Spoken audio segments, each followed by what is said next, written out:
works. All right.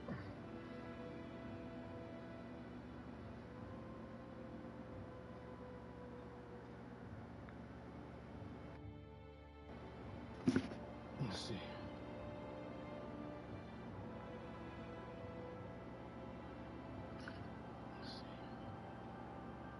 All right, cool. We're up.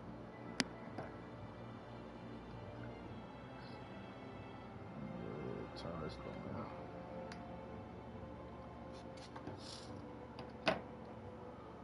All right. So,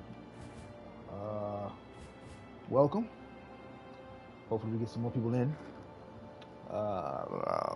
Before I get into anything, I'm gonna do some maintenance first. But hopefully, when everybody comes in, we can do some stuff. Hope everybody's having a great day. Hopefully, you can hear me again. I don't want to have any mishaps like the last few times. But before I get into any gameplay, we're gonna have a little discussion. Simply because I have been, I have gotten a few more questions and stuff about certain things in the game, such as stuff in the blacksmith and um, early to mid game builds and stuff. So hopefully I can go over some of that stuff with you all today, and then I can post some videos about it, like going into a little bit more detail. But um, you can get the information straight from me today, and then later on when I post a video about it, then you can probably rewatch it to get more information out of it. But again, I'm gonna try to wait for a few more people to get in here. That way we can go ahead and start up. Maintenance. But hopefully everybody's having a great weekend.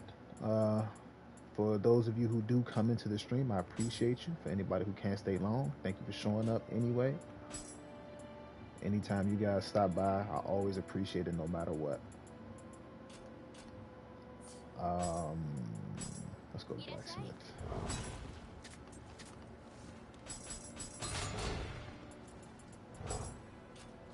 I don't need to do anything with that. Let us check our soul course. I'm gonna keep that because I got like the sentience on it.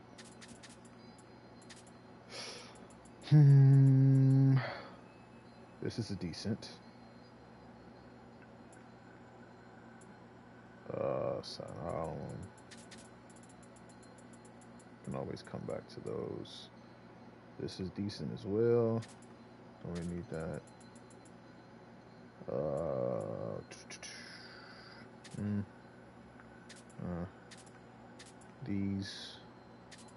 This is okay because of the attack, but not the best.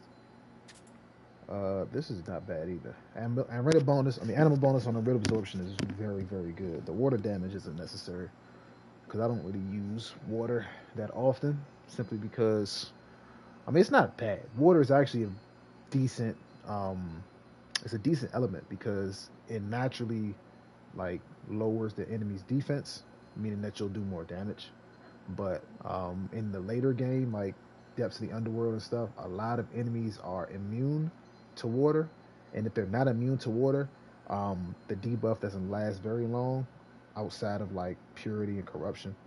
But the water is not bad. It's not a bad element at all. Like if you want to use water, by all means do so. Again, it's a natural defense debuff. So you'll lower the enemy's defense when they're saturated, and then you'll deal more damage. But again, water is difficult to get up on enemies in the depths and stuff. So that's why I usually like tell people to stick to corruption or purity. Corruption and purity are probably the best two to go for when doing Depths of the Underworld and pretty much higher difficulties.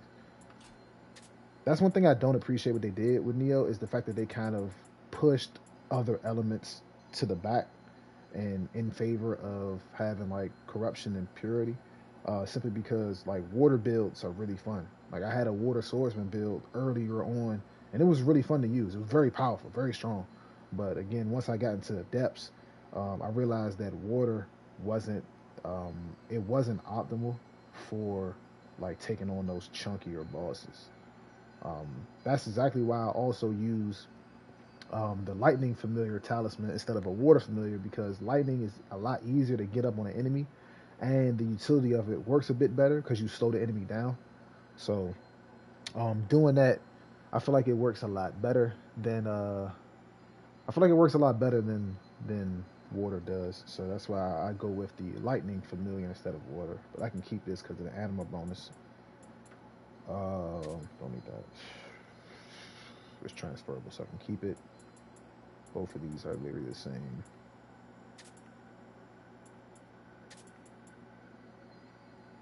Fire damage. That's not bad for it. Like again, fire is not bad either, but I feel as though in all throughout like all the elements in the game, fire in my opinion is the weakest because fire deals dot damage, like damage over time, and um to constantly keep up the fire on the enemy, it's not really optimal. A lot of enemies again are immune to fire, and a lot of enemies are fire enemies, such as like say you go up against shooting Doji, or you go up against Sukuna, or you go up against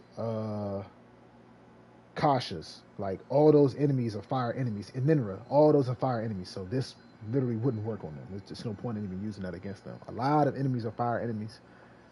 Um, So fire, in my opinion, definitely is the weakest of all the elements in the game, for sure. Outside of paralysis, paralysis. If I'm being completely honest, paralysis is useless because um, if you get paralyzed, if you get paralysis up on an enemy, they'll be frozen, but the moment you hit them, they'll move again. So I feel as though paralysis is very like not really good.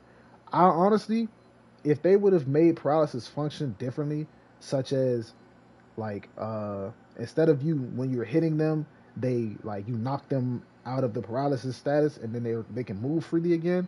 I feel as though every time like you hit them, they should be stunned. And then what's going on, Fallout? How you doing? But again, like with paralysis, I feel as though when you hit the enemy, they should be like stun locked for a certain amount of time, and then they should be able to move. Instead of me hitting them, building up paralysis, stunning them, and then hitting them again, and then they can just freely move again. Like paralysis could have been so much more potent if they would have made it work that way. But then again, it would have been OP, so they would have definitely nerfed it. So it's understandable that it's in the position it's in now. That's the same thing that happened with poison, because you could in the beginning of the game, you could literally put poison on, like you could literally roll poison on your accessories and stuff, and you would get 30% poison on each accessory without even having to try. And now automatically, just from rolling your weapons and like forging and tempering, you got 60% poison accumulation, which is insane. And then you can also roll melee versus poison enemy, and that was another 60%. So like poison was ridiculously broken when the game first came out. So that's probably why they didn't do that much with paralysis, because paralysis probably would have been the most powerful like element in the game, and it would have just broke the game. People would just be running around with paralysis builds and not worry about anything else. So it makes sense. Not bad. This is actually pretty decent. You can keep that.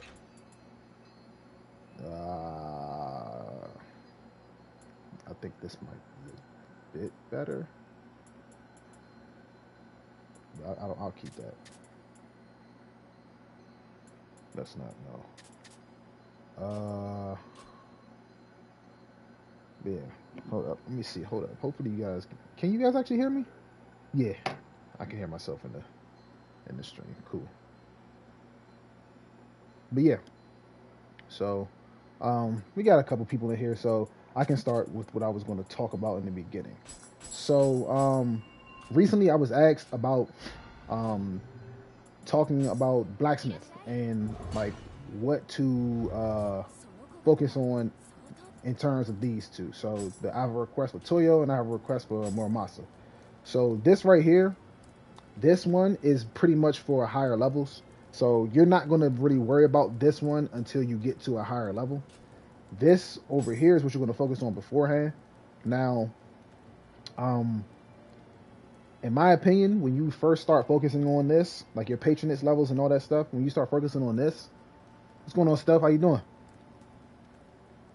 But when you start focusing on these right here, the first thing you're probably going to want to go for is the forge cost. The forge cost is going to be the most important out of these, simply because you're going to forge more than anything else. You're not gonna sell much until later on, and then you're not going to buy anything. Like I said in one of my videos, if you buy anything from this, you are crazy. You're insane. There's no reason that you should buy anything. Any of these can be earned just playing the game. Like, I've never once bought anything out of this store at all. All of this can be earned playing the game. Do not buy any of this stuff. Don't do it. It's a waste of your gold. It's a waste. Don't do it. The only thing that you should even consider buying from the store is a Book of Reincarnation. That is it. I buy these simply because in order to switch between my builds, you have to have a Book of Reincarnation. So I buy these to stockpile just in case I want to switch to a different build. That way I can do it easily. Outside of that, you don't buy anything of these. Okay, so that right there, you don't need to spend your patronage levels on sale price markup or purchase price discount. No need to do that. South in the last region, I can speed around through Dream of the Strong. Can't even see that completely. Cut off.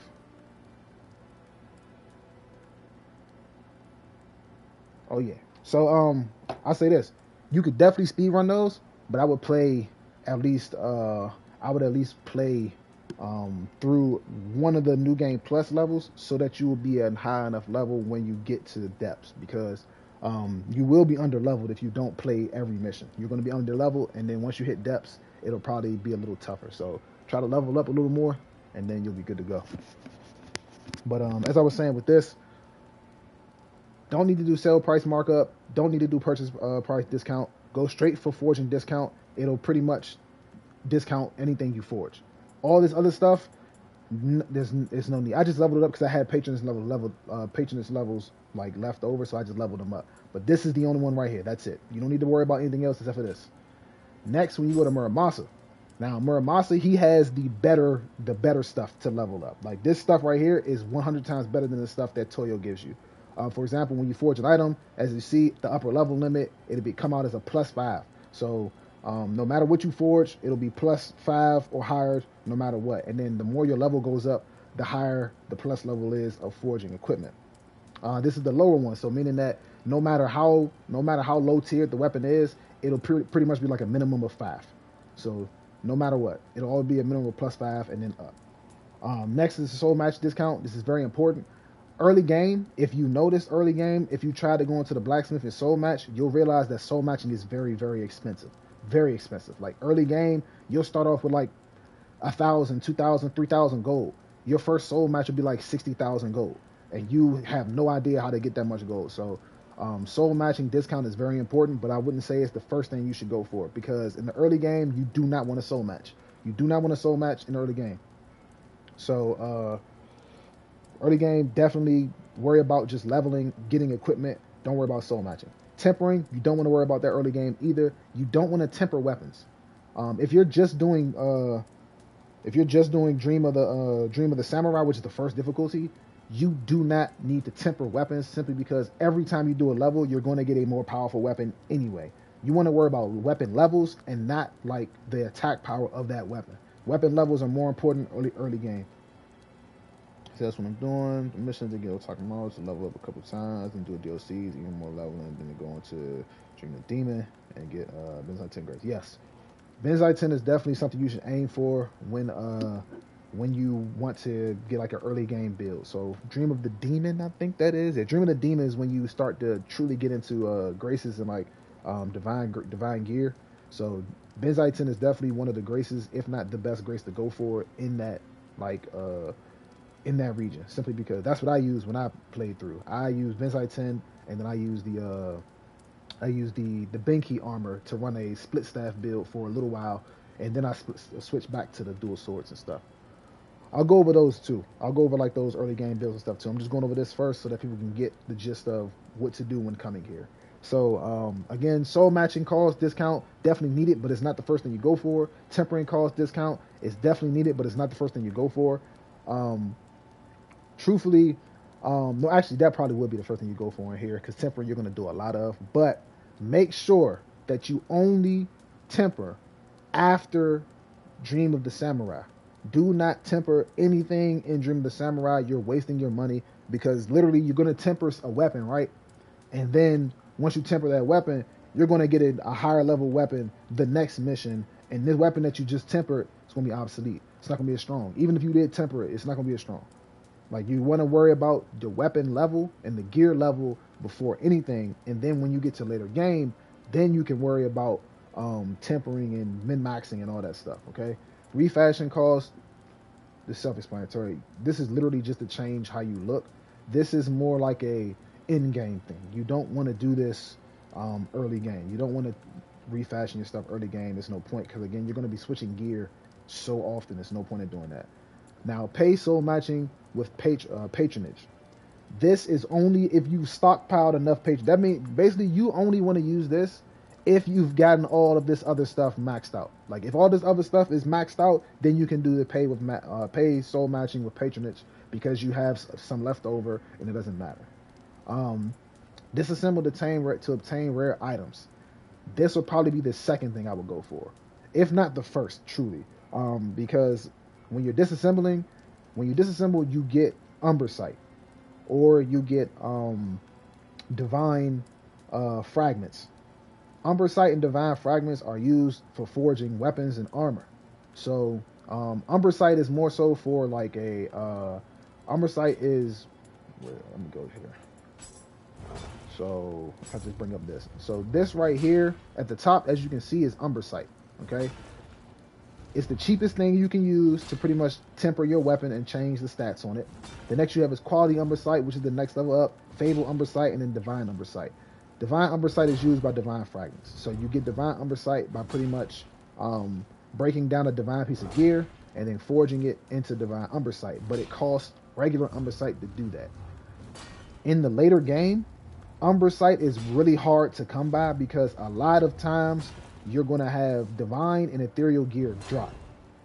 Umber Sight is only gained from like normal, rare, and like pretty much the white, purple, blue, and yellow gear. So those are the only pieces of gear that'll give you like regular Umber Sight, and then anything above that will give you a divine fragment. Okay, and late game, those are really hard to come by. Okay, so that's why I tell people in a lot of the videos I put out for like build crafting, blacksmith, and all that stuff, I tell people to not come here until you are you're ready to build craft. Don't come here early game. You're gonna run out of gold really, really fast, and then you're gonna also run out of Umber Sight for later game builds. My face is in the way, so hold on, let me move my face.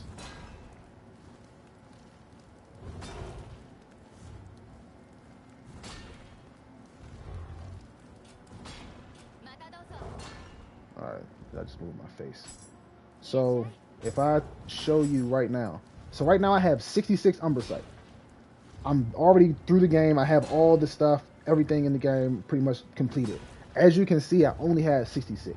If I would have saved all, well, I've made so many builds, so that's probably why too. But if I'd have saved my Umber Sight and not made a build as early as I did, I would have so much more. And then I can literally temper anything I wanted, no matter what. Just keep on going, temper.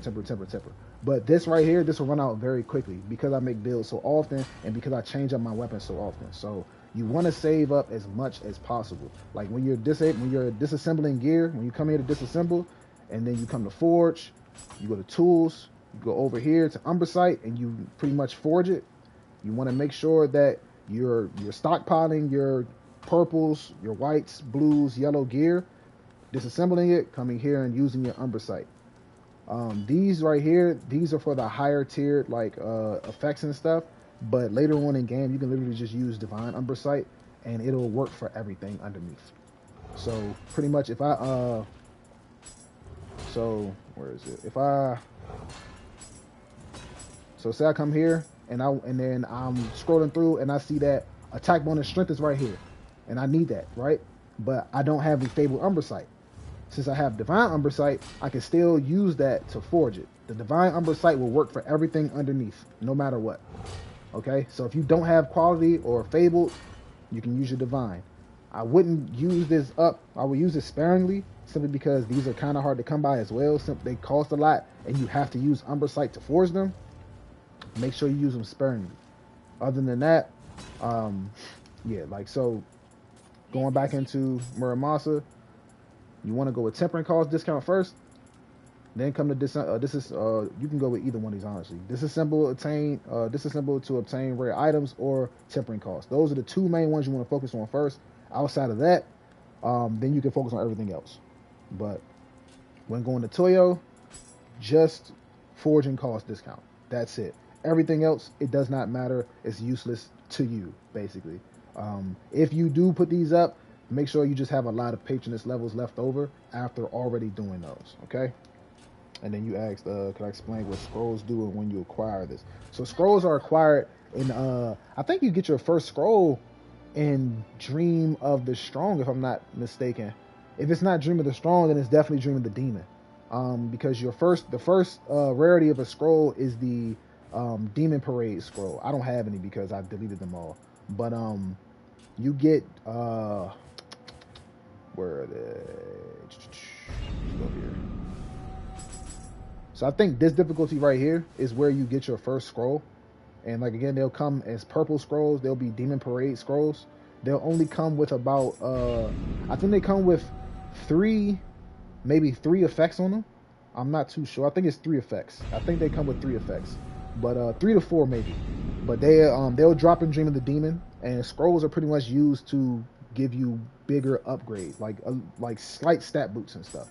So, excuse me. Since this is a scroll of the damned, this is the highest tier scroll you can get in the game. Um, as you can see, they come with special effects on them, such as the ultimate stats. But this is only you only get ultimate stats, I think, in starting Dream of the Nioh. Dream of the Nioh is when you start to get ultimate stats. So I wish I could show you like a lower tier scroll, but I literally don't have any because I deleted them all. I didn't need them. But you'll start with the Demon Parade scroll, which is the purple one. The next one you'll move to is the Scroll of the Wise. The one after that is the Scroll of the Nioh, as you can see up top. And then Scrolls of the Damned, you only get those in Depths of the Underworld. You don't get Scrolls of the Damned in the first 108 floors. You get them in the 30 floors of the Depths, not regular Underworld. Okay, so again, scrolls just give you like minor bonuses to your builds basically, and they have a lot of different effects. So as you can see right here, one scroll I have dodge key consumption, increase attack on winded enemy. Some scrolls come with untouched omeo, active skill key consumption, come with active skill key damage, active skill damage. Some come with life, mystic dyad on them. So they're pretty much, they have roles on them that you can get on your gear, but they just add to your builds basically. Scrolls are very important though. They matter a lot, especially a scroll of the damned like this. Something like this, if you don't have something like this on your build, then you're pretty much missing out.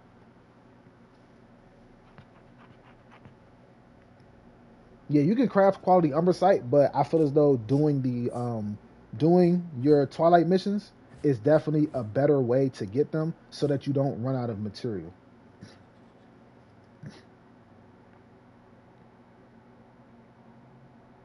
You said the most annoying part is getting armor for Yamasumi since I don't have any grace inheritance for that grace. Yeah, on Yamasumi, um, they drop regularly, but getting like a grace inheritance on them, that's kind of like trying to find a needle in a haystack for sure. Simply because Oyamasumi is a depths grace, so depths graces they have a little bit of a lower chance to drop, but if you have the right stuff on, uh, like your Sudama skull hat, or you have like something like a ethereal drop rate, item drop rate, and then you have the right guardian spirit that has the item drop rate and stuff on it, you should get regular drops for Yamasumi for sure. Just make sure that you're tackling level 6 of depths of the underworld and above. That way you have a better chance of getting those to drop, because a lot of people they get to depths and then they assume that the first 5 levels will drop on Yamasumi, and it doesn't. That the first 5 levels does not drop on Yamasumi's grace. Only 6 and above do.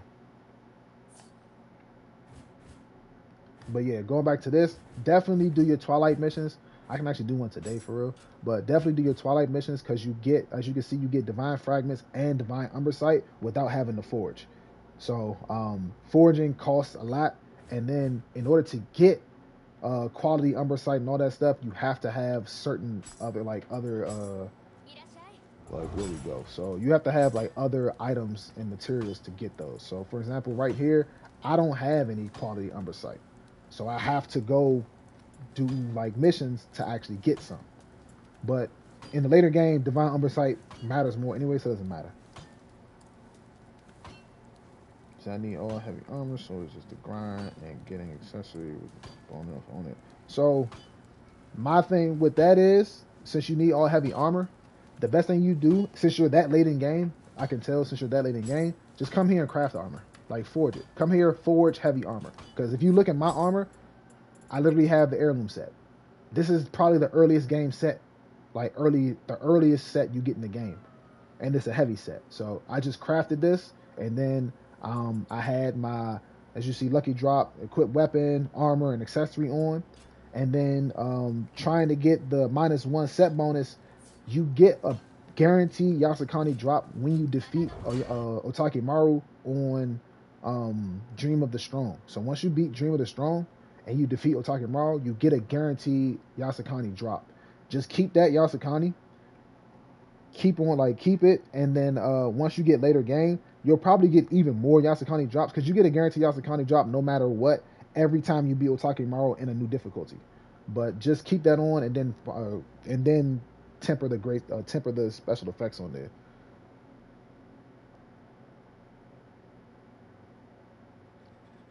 No, so Depths of the Underworld, it doesn't drop the grace you're using. It drops the accessory you're using with the randomized grace.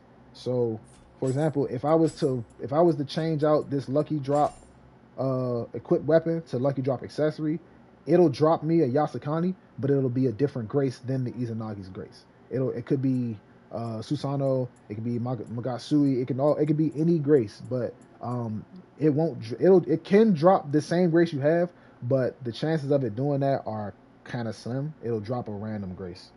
So that's how I got all these Yasukani right here. Like that's how I got this. That's how I got this right here. Literally using lucky drop accessory.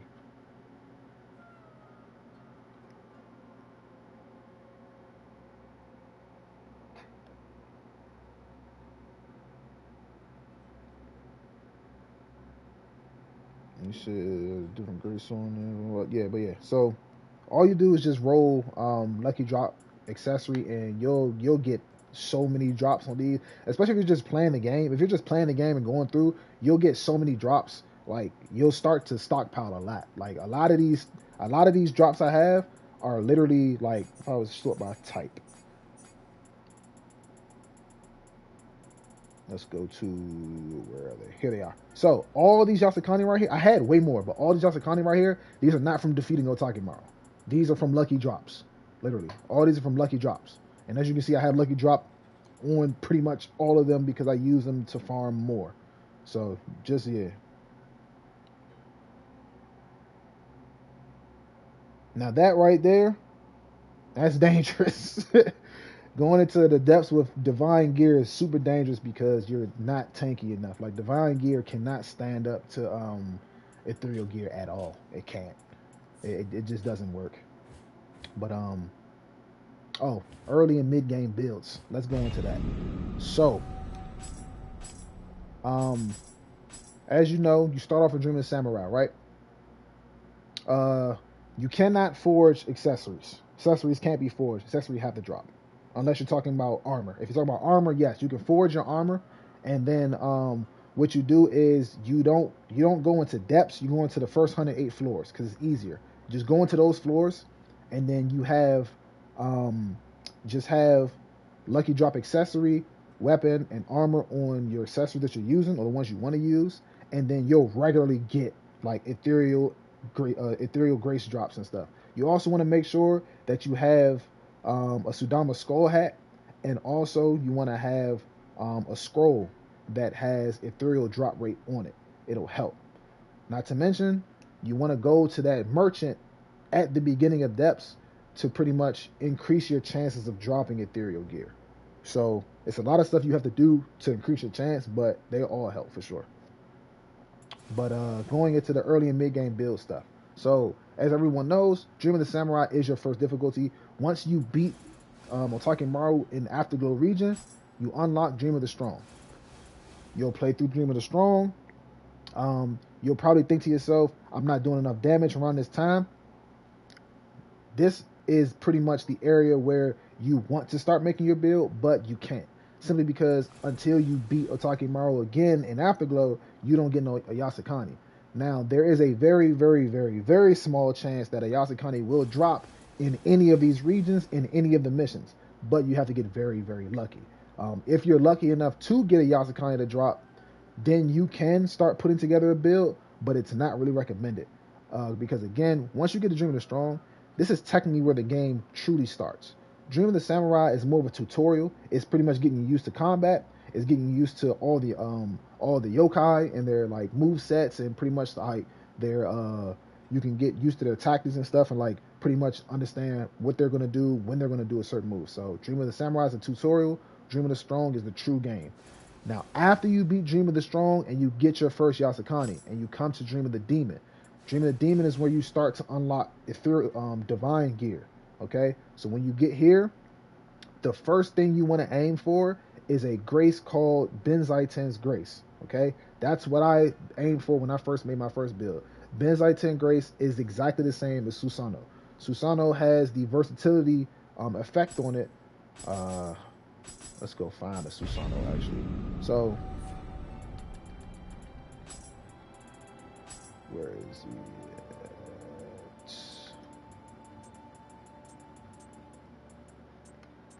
Perfect. All right, so as you can see right here, Susanoo has this grace on it, just like Benzai Ten Grace does.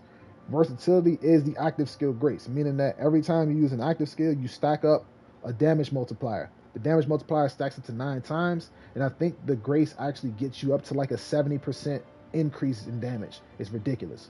But this right here is what you want to aim for when you hit Dream of the Demon. Okay. Once you hit Dream of the Demon and you get your Benzai Ten, then you pair it with a grace from one of the boss drops. Now, what I did when I first did my first build, I paired it with the dual sword set. So that would be I think it's called Master Swordsman's Power. That's weapons. So where is that?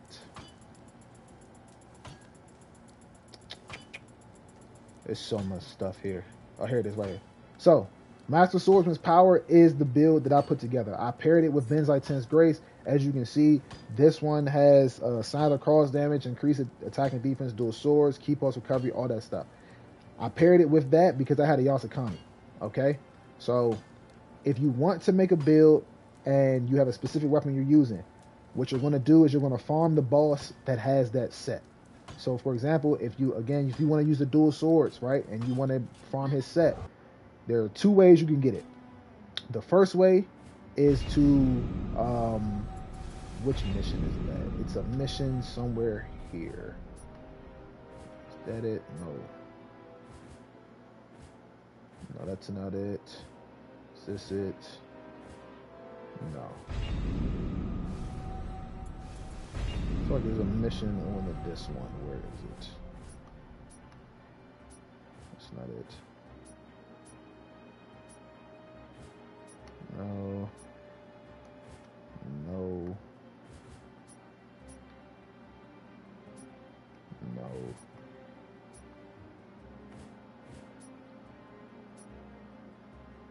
Is this it? No, that's not it either. I honestly can't remember which region it's in. But in a specific region, there you'll find him as like a boss encounter and stuff. You literally just fight him over and over again until he drops his smithing text. So that's pretty much how you get your builds and stuff together for certain builds. You can find him in a certain region, or you can just come to the dojo, and which is probably the easiest way to farm him, and then do this mission right here. So if you play this mission over and over and over and over and over again, you'll get a chance to drop his smithing text, which he will drop his dual swords, and he will drop his armor. You can just go to the blacksmith, forge it, and then now you have the set that you want. You can literally farm all of these. You can farm all of these. So you can farm Hanzo to get his Eager Ninja set. You can farm the Dual Blade Master to get his set. You can farm Kentaro to get his set that works with the axe. You can farm this set right here. I think this gives you for the Kusarigama. This set, I don't think it does like a switchblade or anything, but it's like, I think it does like a magic set or something like that. No, this one's the magic set. But you can literally farm any of these bosses in the dojo to get the sets that you want. So that's what I did for my early game. I farmed those characters in the dojo to get a set that matches the weapon that I wanted to use. So that right there, in my opinion, is the easiest way to make a build rather than trying to like randomly put together something and hope it works. But I'll put out a video for that, like later on, to truly go into more depth with it. That way you guys can like understand and follow along with that. But I guess I can run this Twilight mission for now. Hold up, let me change my scroll because I know my scroll isn't matched up to what it's supposed to be. That's not the one. That's not it either.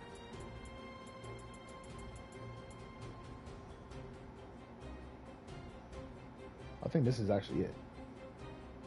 Yeah, this is it. Something still, it's a Mystic Diet Tonfa though, that's why.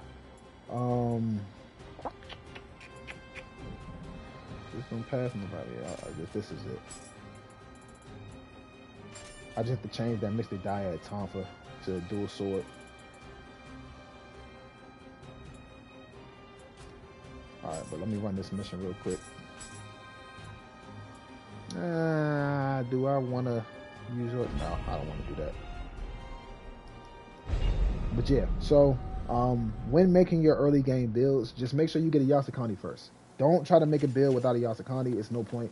The Yasakani is honestly needed, especially early game. In my opinion, it's honestly needed all throughout the game, simply because Yasakani it gets certain roles that others can't get. For example, certain pieces of accessories can't roll with life recovery on a rid absorption, but Yasakani can, as well as rolling with anima and all that other stuff on there. Like, you don't want to go into the late game without some life recovery. You need that. It's very necessary in my opinion.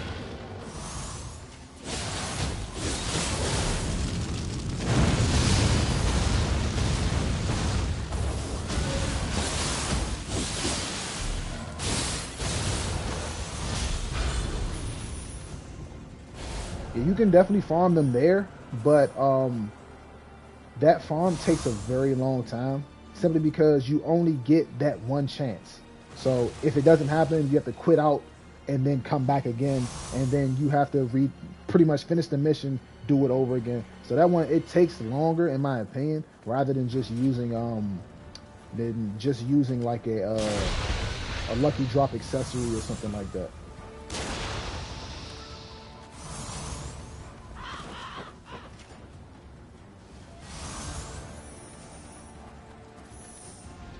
But yeah, you definitely have to get lucky in that, and you have to get lucky for sure doing it that way. But that was definitely the older way for sure.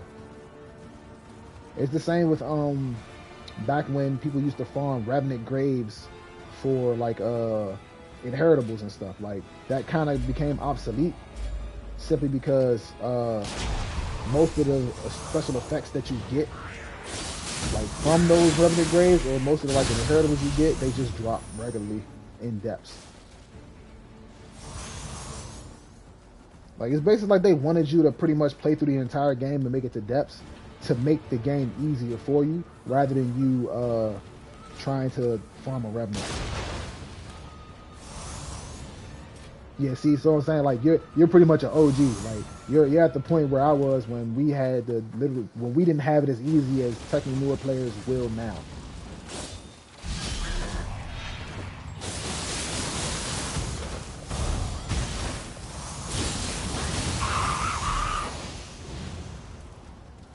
Yeah, like, oh, trust me, I'm stockpiled in my storehouse with endless inheritables, especially for the graces that I need. I have so many of them.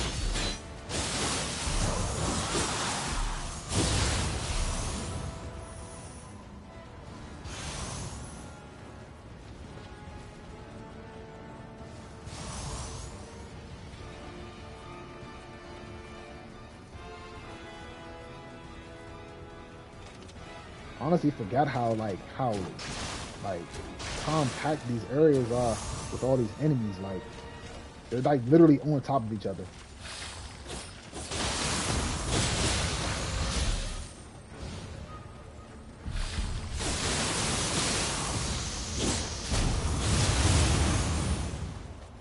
I honestly haven't done a Twilight mission in a long time.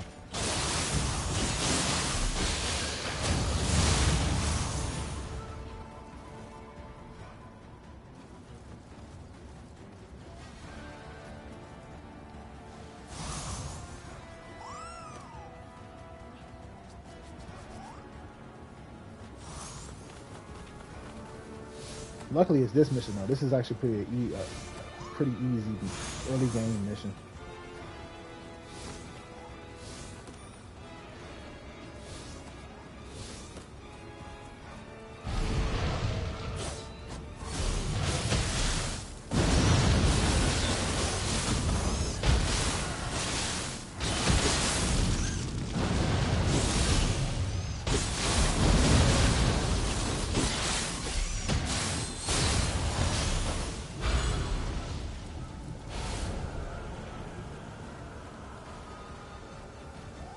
Yeah, nah, like Maiden Clan in my opinion is definitely the best. Like ever since I discovered it, I haven't left once. I think the first clan I joined was I forgot what clan name it is, but it's the clan that gives you like Amrita, like increased Amrita and loot drop. I think that's like the first clan you pretty much join. But outside of that, once you like get established and make a build, I feel like Maiden Clan is definitely the go-to because grapples are OP. So as soon as you grapple an enemy, you debuff them, and then you get even more damage out of it. It's crazy. That's what it is. Yeah, that's exactly what it is. Toyotomi. I think it's Toyotomi or something like that.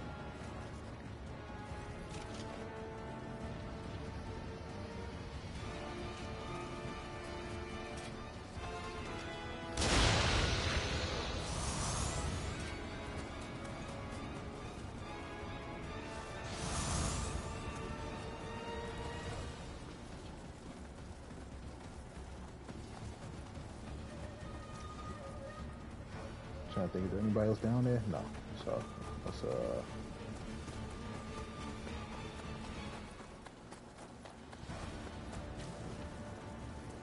do have to get up top. Anybody else right here?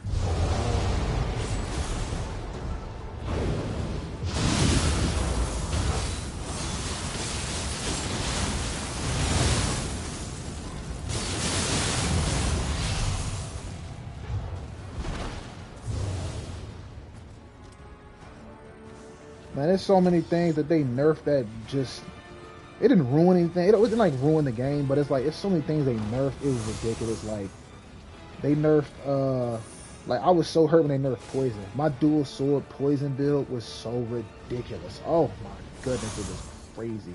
Like they nerfed everything to the ground. Like it was bad. Like they even nerfed the dual swords in general, like dual swords itself, simply because like the weapon was so ridiculously, it's so like the weapons are so ridiculously overpowered. Like I'm not sure if they took into account the game balance when they made the dual swords and like did their like mystic art and all that stuff. Like I don't think they took that into account.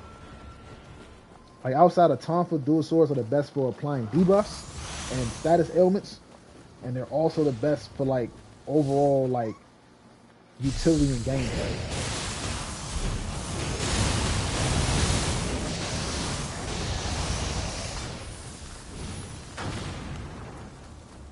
Oh, it's crazy. I mentioned that in my last stream. I was like, if they would have I think this game's longevity would have been much more, like, it would have lasted way longer. Even though people are still playing it, there are still new players coming to the game every single day.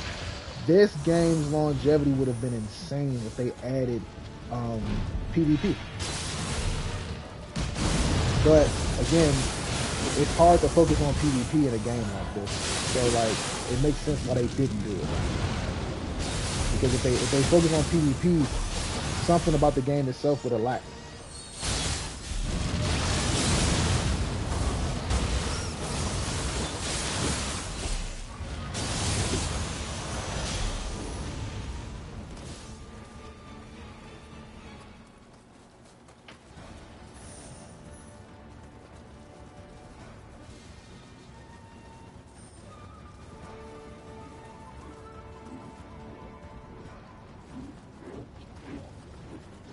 Man, over here.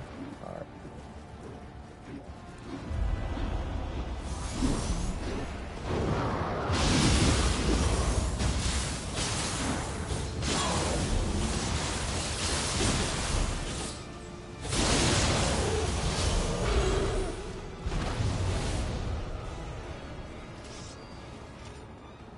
Man, I love that move.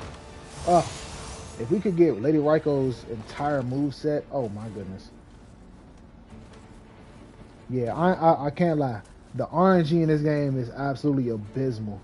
Like that has to change. If they have RNG, I won't be mad if they have RNG in Rise of Ronin. I will not be upset. That'll be fine. RNG helps, make the game a bit more fun, makes you play it more. But they can't make it as bad as Nioh. Like Nioh's RNG is absolutely terrible. It's horrible.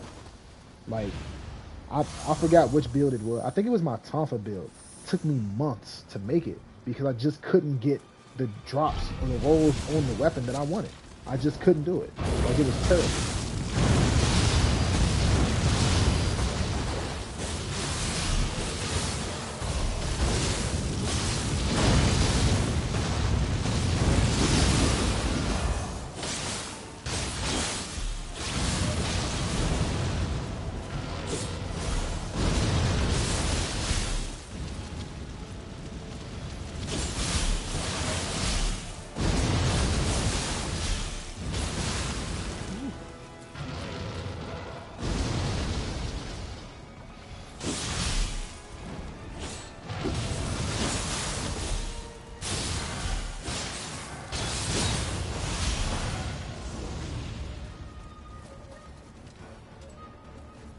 Now that right there, that might have been that. I can understand why they didn't do that. Tempering graces would make the game too easy, simply because you can temper the most OP graces together and then just go destroy everything. So I can understand why they didn't let us temper. What I feel like they should have let us temper is at least let us temper like in like melee damage and stuff. Like melee damage versus a certain like debuffed enemy and stuff like that. That would have been a lot easier to like manage rather than us having to hope to get melee damage versus like purified enemy or something like that.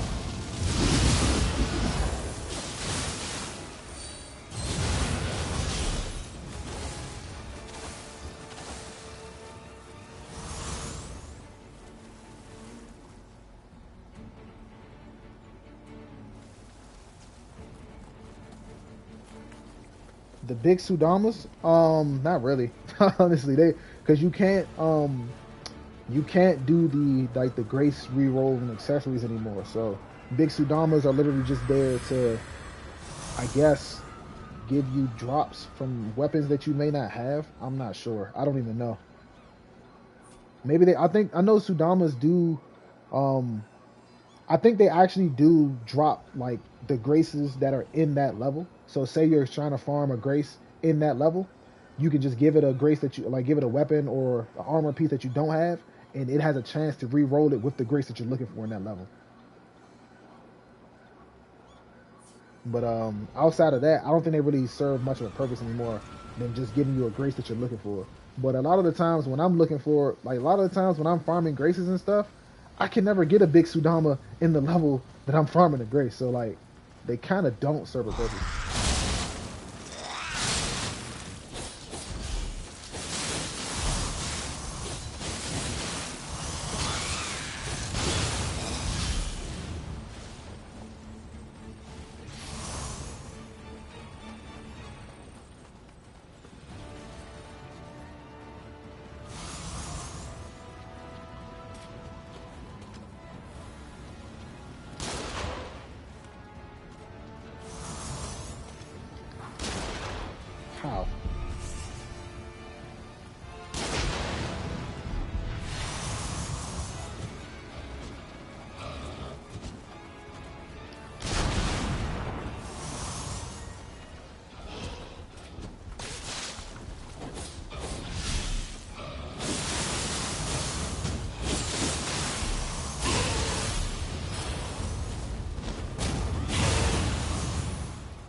At least this area isn't like a dark realm.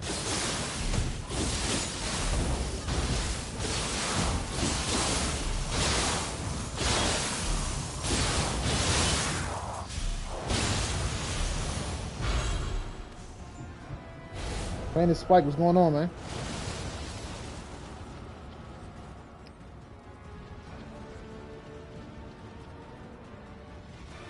It's an Elden Ring loot system with the random roll perks and tempering would be cool. Blah blah. Tempering grace. Yeah, I honestly, if this game had Elden Ring's loot system, I feel like, well, Elden Ring is massive. I can't even lie. Like Nioh 2 is more like a mini Elden Ring. Elden Ring's like world is completely massive. So for their loot system to be what it is, it works in its favor. That's why it won what Game of the Year or something like that. Like it works in its favor for sure, since it's so huge of a game. Like that game is ridiculously huge. Like honestly, I love that game. I really do. Elden Ring was awesome, but its loot system is really good. If they implemented that loot system into Nioh, I think Nioh would have definitely had a bit more like longer lived players, because a lot of people definitely left the game. One, because it's really hard, and number two, because the loot system isn't good. It's so randomized. Like it's too randomized to the point where RNG turns you off from the game. Exactly. That is exactly what it is. Like you would like in this game, the RNG turns you off. It doesn't. It makes you not want to play because it feels like you feel like you're not getting rewarded for all your hard work. But when you do get that role, you feel like a god. Oh no, no question. I look, trust and believe. As you can see, I definitely prefer Nioh, no question. I love Elden Ring. Elden Ring was a great game, and like again, when I played Elden Ring, I played through I did like all the way up to like the 4th new game plus, because the game was so awesome. But I'll take Nioh over that any day, simply because Nioh's combat system is a lot more advanced than Elden Ring's. Elden Ring's combat system is more like you have to learn how to dodge, and then if you're godly with parries, then you're good. But learning how to dodge in Elden Ring is definitely like the end all be all in this game. But this game, you have so many ways to beat an enemy. You don't have to dodge. You can literally just fight through, tank through hits, all that stuff.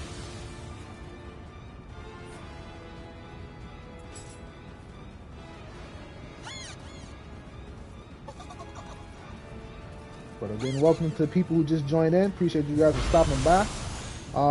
What you all pretty much missed, what I'll go over again, is I talked about blacksmith. For anybody who's a newer player, you pretty much gotten through all that blacksmith stuff, so you don't have to worry about it. I did talk about early and mid game builds and how I recommend going about making an early and mid game build. Outside of that, not much else we talked about. Right now I'm doing a Twilight mission, so just going through this for now, and then after I get out of this, I'll probably try to farm my scroll and get the roll on it that I need.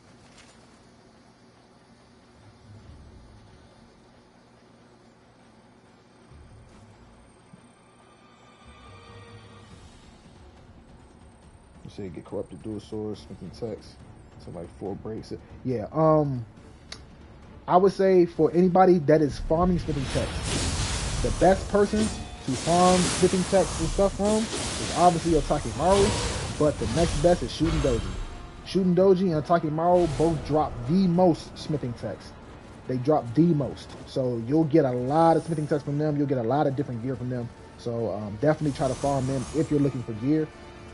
Outside of that, if you're looking for like special skills, such as like this move right here, or you're looking for like the ultimate sign of the cross, you have to farm healing bosses for those. So definitely, if you're looking to farm those two for sure. You start a new character, can't beat floor 10 of the depths, using full Izanagi for the damage taken down on gear, plus 70, same buffs as you probably. Honestly, if you're having, if you're 1 plus 70 is kind of low, but if you're also having trouble beating like a certain stage, I would say just get your level up higher, because I'm pretty sure if you're in the beginning of depths, like if you're in the beginning of depths, you are either close to 750 or you might be on the cusp. But like you might want to max out your level first to help you like increase your damage. But plus 70 is pretty low, especially for depths.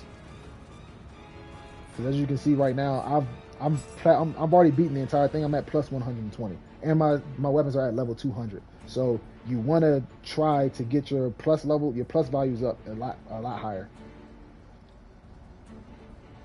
Yeah. So whenever you go into depths, always go to the merchant to increase your level. Use your lapis lazuli to increase your plus values, your ethereal drop rate, and then also the levels of your weapons and drops.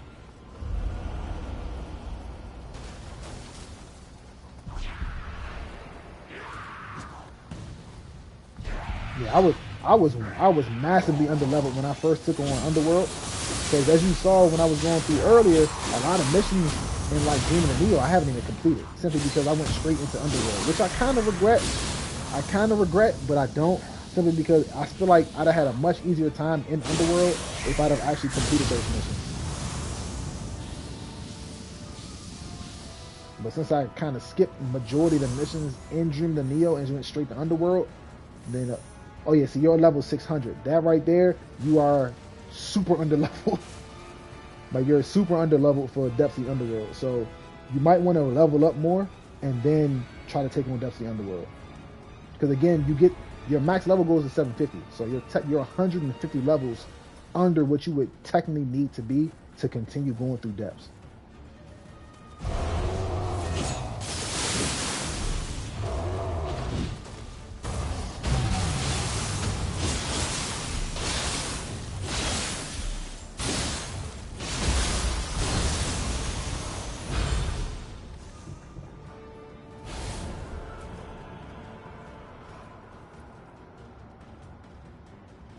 What's going on, see how you doing? See me while you reach level 100 today. Look, the grind never stops. You'll get there soon. At least you reach level 100. I know some people who gave up before they even got that far.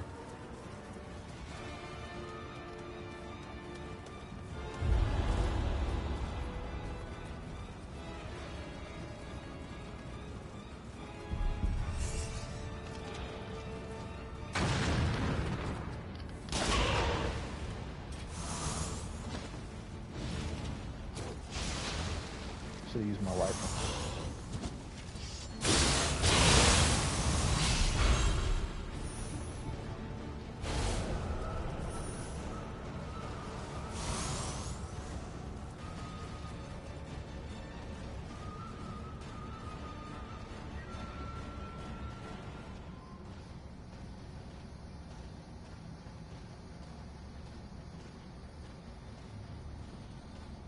Yeah, see.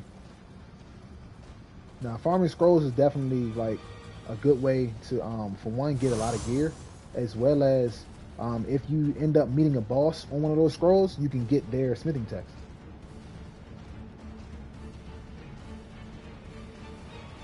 Yeah, it's in my opinion, it's definitely a downgrade. I can't even sugarcoat it. It's really a downgrade, but the reason why people feel as though it's a downgrade is because instead of it having such an intricate battle system like Nioh does, it's more of like a button masher. And people didn't find that appealing, especially after playing Nioh, figure out how difficult it is. You can literally, like, Nioh rewards you for skill. It rewards you for skill, but it punishes you for hubris, or basically being too cocky and being like too aggressive. While in Wo Long, you can literally beat the entire game without being touched if you know how to parry. That, like, if you play Wo Long, you can beat the entire game if you have good timing with parrying, because you can't be touched. But on here, you can try that if you want to, but you're going to get punished for it. So that's probably why people didn't take to Wo Long as much as they did Nioh.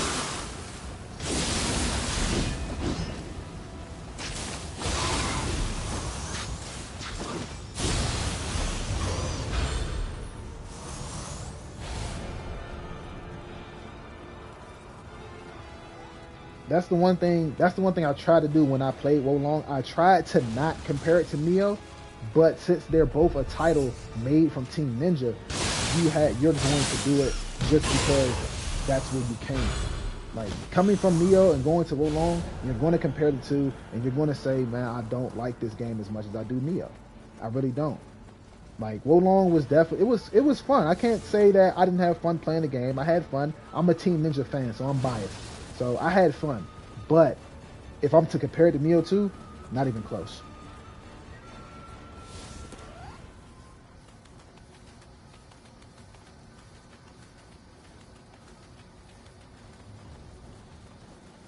Well, I would say the game was a bit easier back then, since all the between all the nerfs and stuff that they did, like now.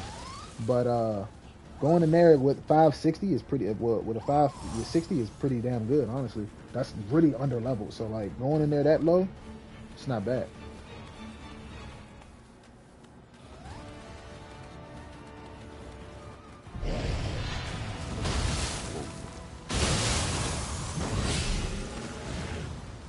Now, I definitely have, I have really high hopes for Rise of Rome. I have really high hopes for it, simply because, now, this is something I heard. I'm not sure if it's true or not, but I heard that the reason why Wo Long didn't do as well as Nioh is because, well, quote unquote, Team Ninja's B team was the one who pretty much like did Wo Long, and I'm hearing, but not again, I'm not saying this is fact, but I heard that their A team is the team that's working on Rise of Ronin. So hopefully it lives up to its hype, and it's not like another like flop. Like again, I'm biased towards Team Ninja because they're my favorite like developers. So like hopefully it's not taken as bad as Wo Long was, because Wo Long was definitely a disappointment for the community, for sure. Like it was definitely something that Team Ninja's gonna have to deal with and pretty much bounce back from.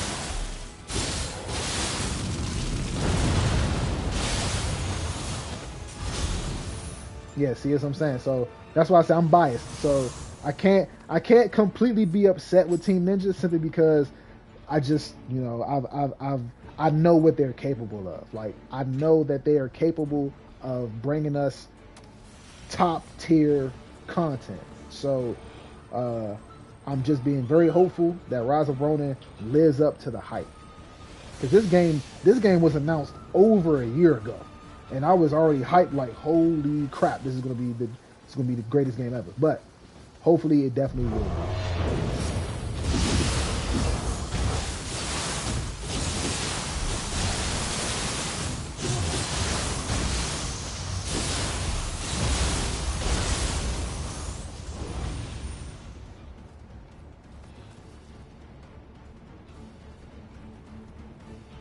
You should try to hit and run on Doji. Nah, look, shooting Doji is probably the chunkiest boss in this game. Like his defense is insane. Like his health pool is crazy. His defense is insane. Like, and he has a massive hitbox.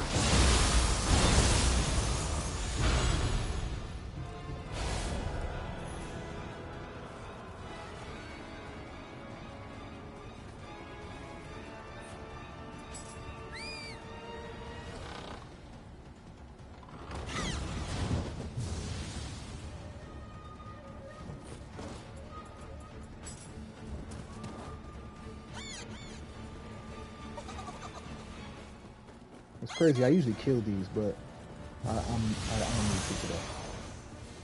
Nice divine fragment.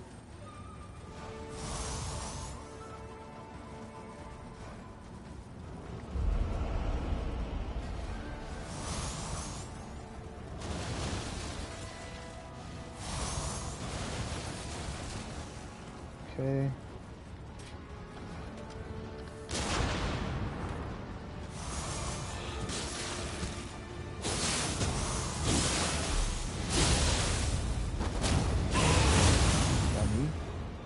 All right.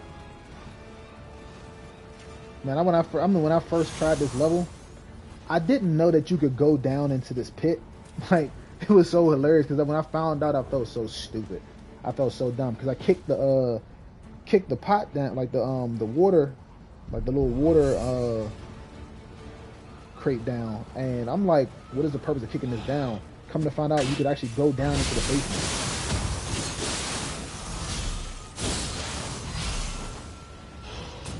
I missed him.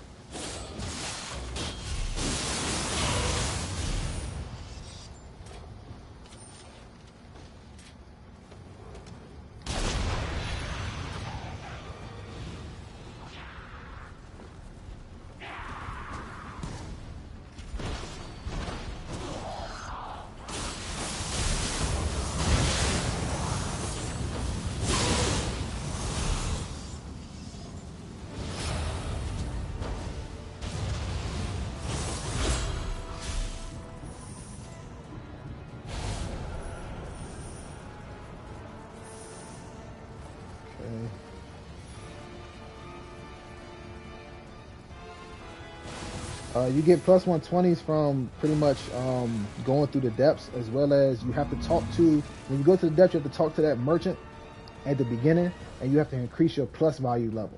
So once you increase your plus value level, it'll start to drop you plus 120s. And I think you actually have to delve further into the depths. I'm not sure. Someone should probably know more. But I think you get 120s to drop when you go to like level 20 and above or something like that. Because I know in levels, like levels 19 and below, they'll drop like 100s to 110s or something like that, or 115s. But once you go to like level 20 above, they'll start dropping plus 120s.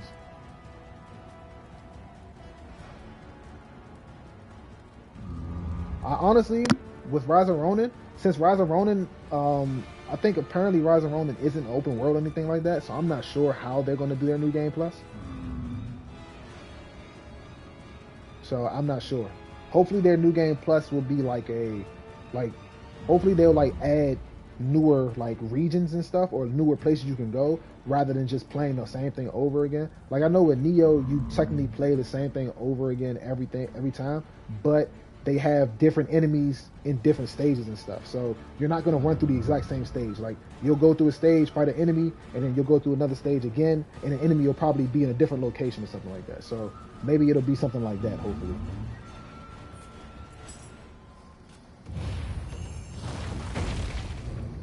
Ethereal drop rate is taking me forever to level up.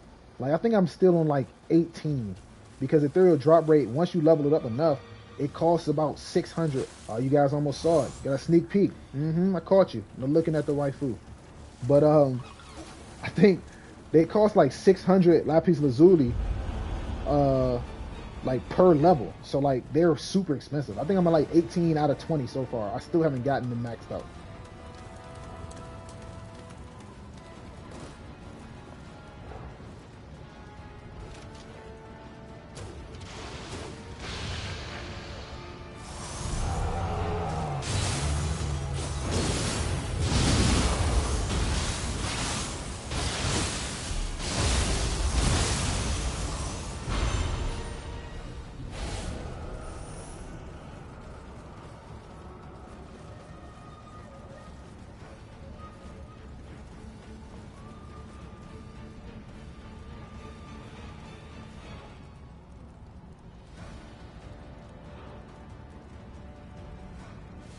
Oh, so actually after I exit this, I'll take a look at it. But there's something else that you want to get up first, other than do a drop rate. Because there are other ways to influence your ethereal drop rate. So like that wouldn't be the first thing you want to get up.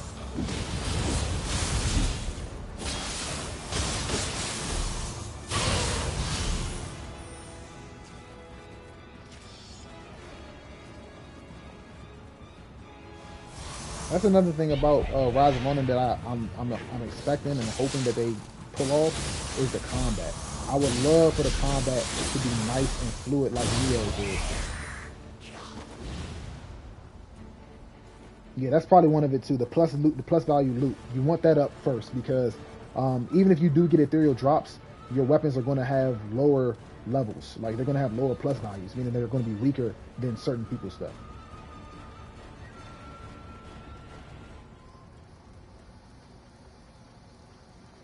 Yeah, that's one thing they kind of fumbled too. You can't respec, so you can't like clear it and then go into it again and redo it again. It just doesn't work, which kind of sucks. But you know, they don't want to make the game too easy.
Well, I would say the iron ingot isn't too useless simply because, as you can see right now, you would assume like, oh, he has 46 billion and Ritter, but if you check out my ingot, I have 102 billion. So, like, it's definitely good for stockpiling. Like, if you say you're going through a mission, right, and you don't want to lose your Amrita, you have a whole bunch of Amrita, you don't want to lose it, just throw it in there and then go through the mission. If you die and lose your Amrita, at least you still have that extra stockpile left over. And a raid system would actually have been cool, but I think since they have the co-op mission, like they have co-op missions, they didn't add it. They also scale co-op missions to how many like people are in it. So like, for example, if you have 3 people in your co-op mission, the boss's health and their key will be like multiplied. So like they'll be a lot more tanky and they'll have a lot more key.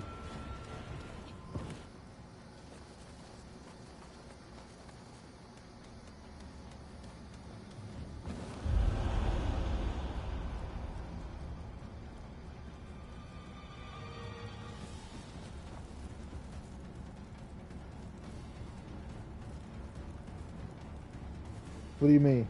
You say you won't get the stamina A plus on there? Are you talking about like the damage bonus? Because you can just roll that on there. Unless you're looking for star effect like me. I'm looking for star effect, so that's probably why it's taking me forever to get that. I mean, I finally got it, but it didn't come with the mystic diet on it. So that's why after this I'm gonna try to farm my scroll and get that mystic diet.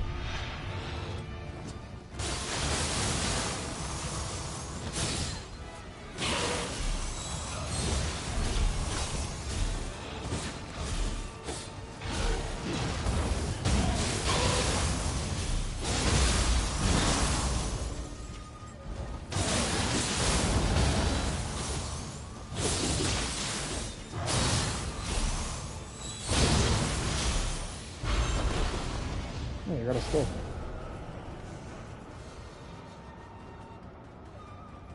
Yeah, the star effect is super rare. Super rare. It's because it's so powerful. Because not only do you get the attack bonus, but it becomes double A instead of just like regular.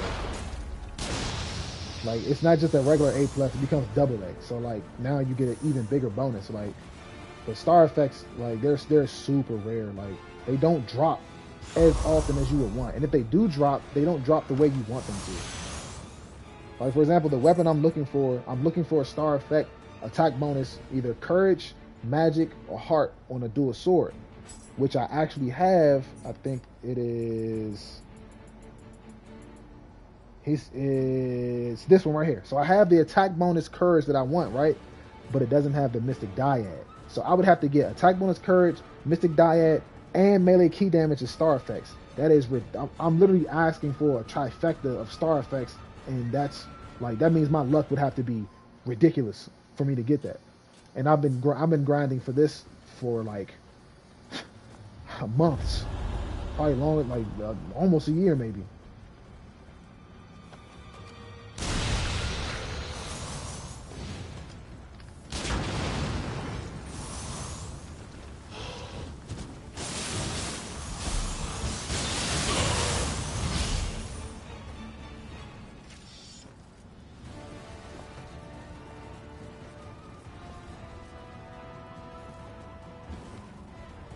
I'll have it up here. It's crazy because that area right there was actually like it was like a drop right there. That was where I got my first Yasukani when I was doing Dream of the Strong. Like my first Yasukani drop was in this stage, like early game. I got super lucky. Like I was so excited and happy. I didn't know what to do with myself because I never expected to get a Yasukani that early.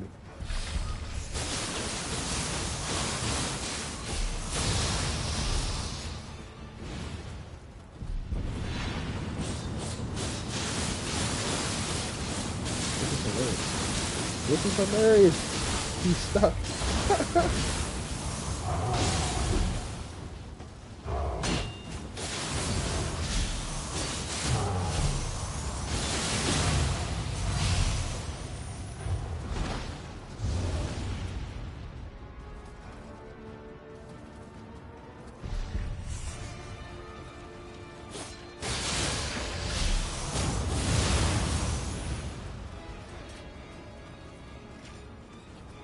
Is there anything else down here? There is not.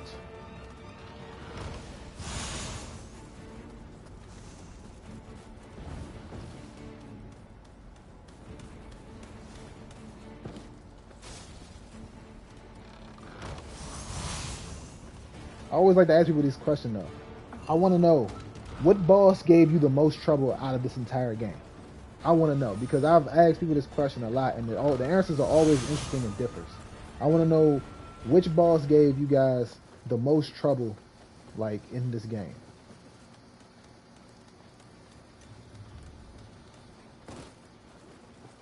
And I'm not saying like which boss do you like was the hardest. I'm talking about like what boss literally just like you just couldn't beat. You couldn't figure it out, and then you finally beat it.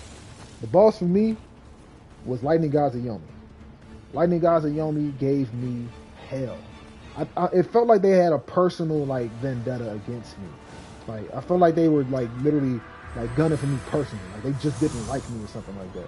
Because for some reason when I was playing Depths, like usually in this game, you can beat a boss by figuring out his attack pattern, knowing when they're going to do a certain attack, knowing what a charge up is going to look like, and then knowing this, that, like just knowing them inside and out. I fought Lightning Gods of Yomi for 4 hours because their attack pattern kept switching. They would do an attack, do another attack, I would die, and I'm like, all right, cool, they're going to do that after they do this. So once they charge up, they're going to look like this. This is what it's going to look like. I can dodge out of the way at this time. When I tell you that they switched up their attack pattern every single time I fought them for 4 hours straight, I almost turned the game off. I was so upset, and it was during a stream. Oh, it was the worst. It was the worst. I hated it. Lightning Gods and Yomi was was the one that gave me the most like problems for sure. Ancient Nioh Tengu. Nah, she's ridiculous. It's because she's a human. It's like she fights like a human, and she has like the dead or alive attack pattern. Like she does her dead or alive attacks. It's ridiculous. Like yeah, she's definitely a human. Human enemies in this game are definitely much tougher than yokai enemies for sure.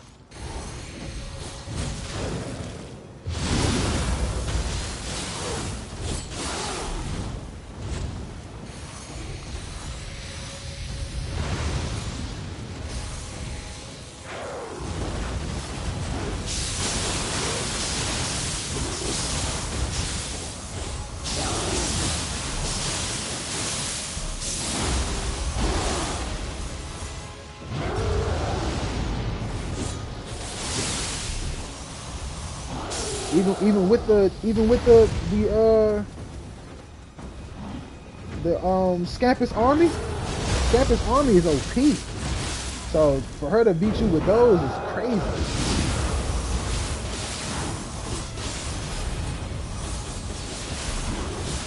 The Scampus army is like probably the most OP like item in this game. Like they can solo a boss no problem.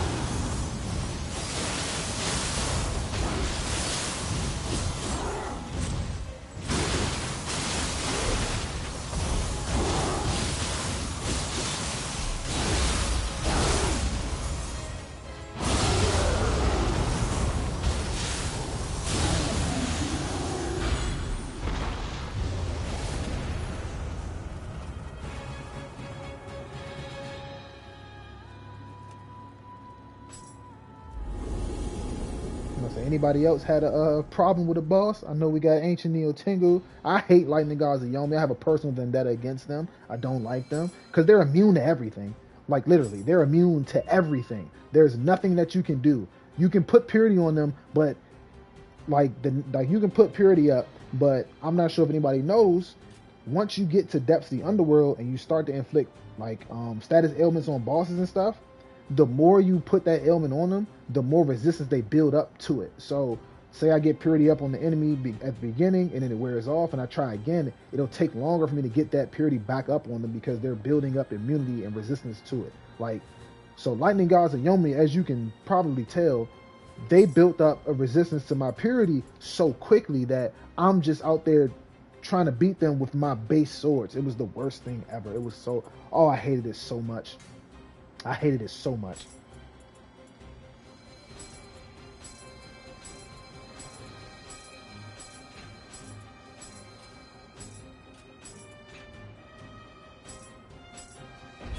Alright, so, oh, I was supposed to check the, I'm sorry. I was supposed to check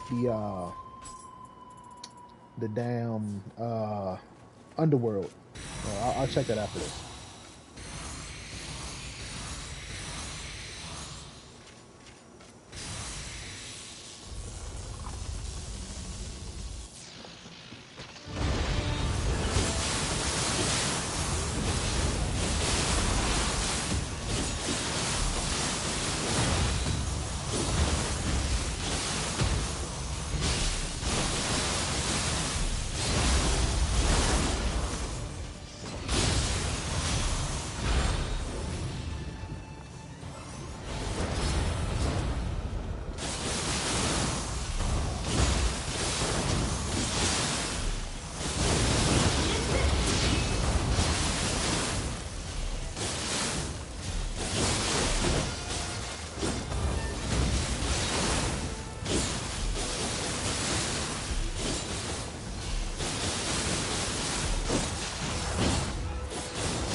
Down here.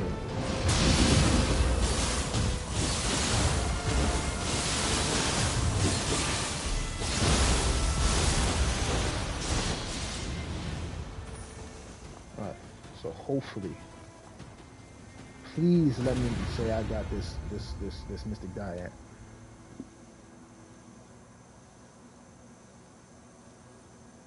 Amino Uzume is by far the best set for dodging and like pretty much guerrilla tactics. So hit, get out, hit, get out, hit, get out. Amino Uzume is by far the best, no question.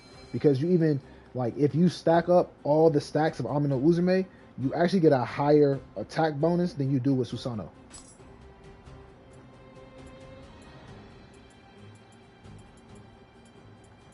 No, I need Mystic Dyad dual sword on this.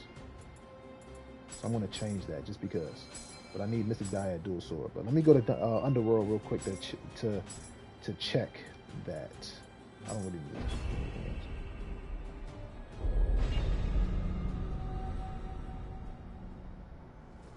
Yeah, now this game, I don't play like Dark Souls. I play this game like I'm a crazy person because I'm like, this is technically a tank build, technically, because I'm in AA toughness right now, and I have over 11,000 defense. So this is technically a tanking build. I tank hits while dealing damage. So I play this game like a madman. Okay, so that I don't play it like Dark Soul. I don't dodge. I mean, I dodge every now and then when I know when a certain attack is coming. But outside of that, I'm in their grill. I'm up on them. I don't let them breathe. So the first thing I maxed out was the loot plus value modifier. I maxed this out first out of everything, simply because I wanted to have the maximum amount of plus value level. And then once I maxed that out, I maxed out higher level item drop. So once I max both of these out, now as you can see, I'm working with ethereal drop rate. But maxing the higher level item drop, the higher item level drop rate, and the loot plus volume modifier, getting these done first, those will net you those plus 120 gear or plus two or the level 200 items and equipment and stuff.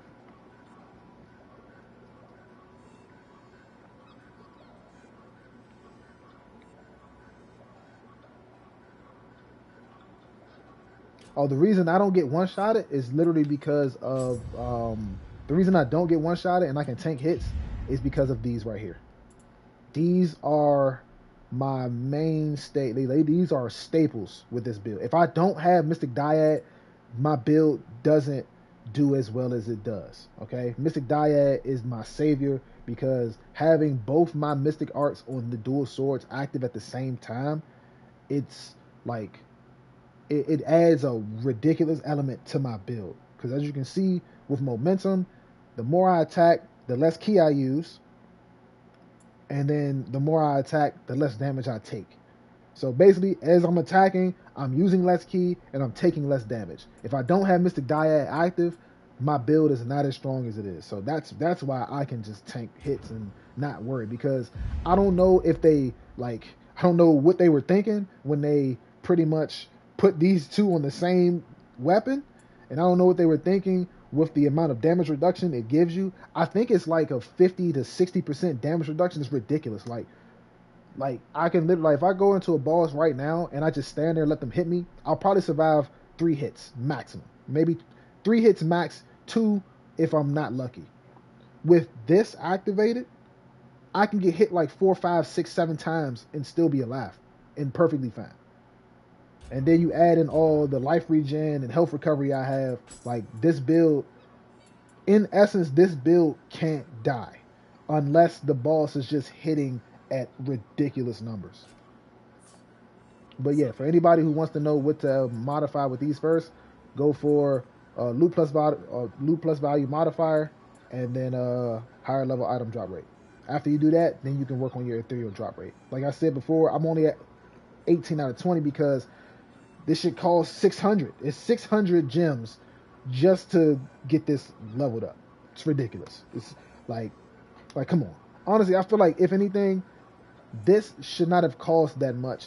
These two should have cost way more. Like this right here and this right here should have cost way more. Like these two like these right here, the effects of the strength, the mercy, that don't matter.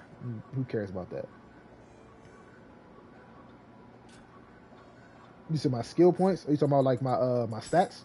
Yeah, my stats on this build are way different than my corruption build, because this is so with this build, my dual swords are getting 3 separate buffs from 3 different stats.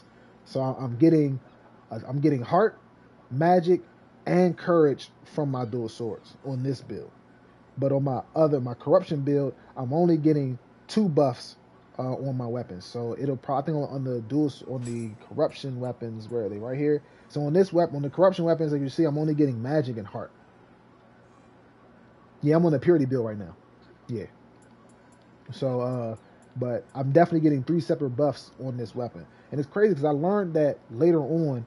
I don't know why it took me so long to figure that out, but having 3 separate buffs on your weapons actually works. So, shout out to that person who let me know that you could actually like get 3 separate buffs. It made this build even more powerful than it already was.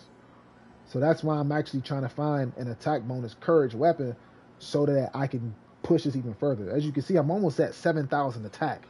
So I feel like if I get the attack bonus, like star effect on it, I'll probably push that up to around like even closer to 7,000. Because a lot of times, if you ever see anybody with an attack like a weapon that has attack that's over 7,000, it's more than likely a mod.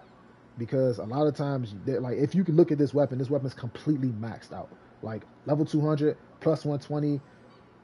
I have heart and magic and courage, all at level 200, and the weapon is still only at 690, 6,942. So if you see anybody that has over 7,000 on their weapon, it's a mod. It's not real. It's a mod, because there's no way in hell that you're going to get something that's that high in this game. They wouldn't do that. That's cheating. Like if I had a weapon on this game that was over 8,000 attack, I would one shot almost every boss. It'd be stupid. That's what I'm saying. So like 8,000 attack is ridiculous.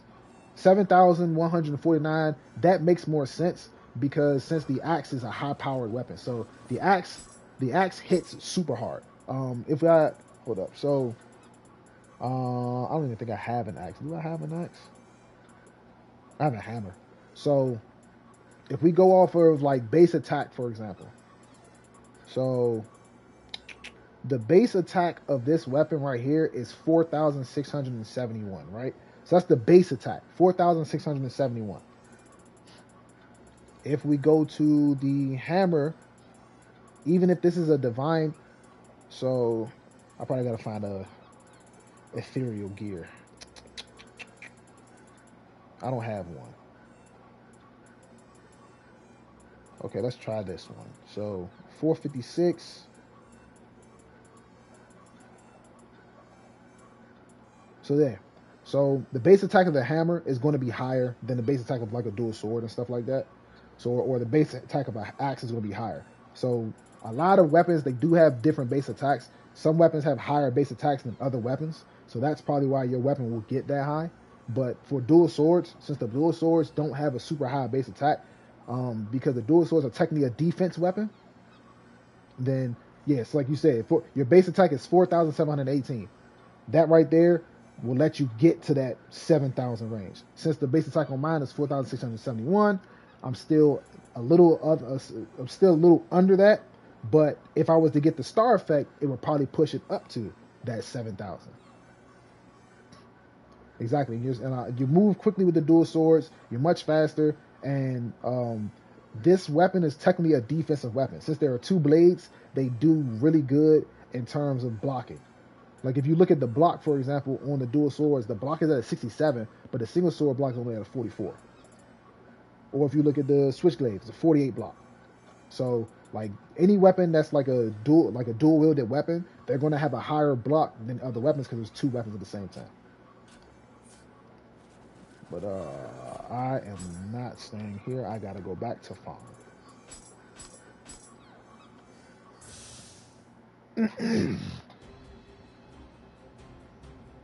Now, another thing I want to bring up is your focus levels. That's something I needed to talk about too.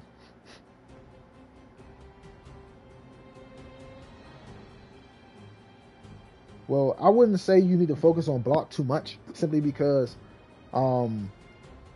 if your weapon doesn't, like if you don't have enough ki and you try to block too much, you're gonna run out of stamina anyway. I only block in situations where I know I can't dodge in time. So it's also a setup for me. So like before I do dodge, I'm always blocking just in case my timing is off with my dodge.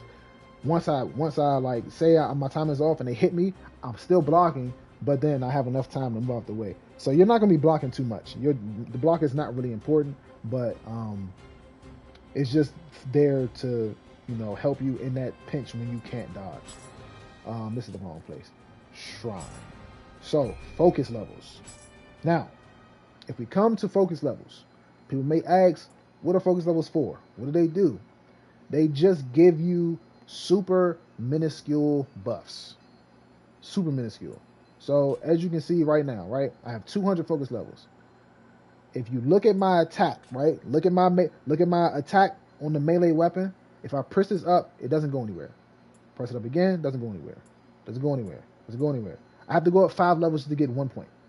So if you ever think, oh, our focus level is important, no, they are not.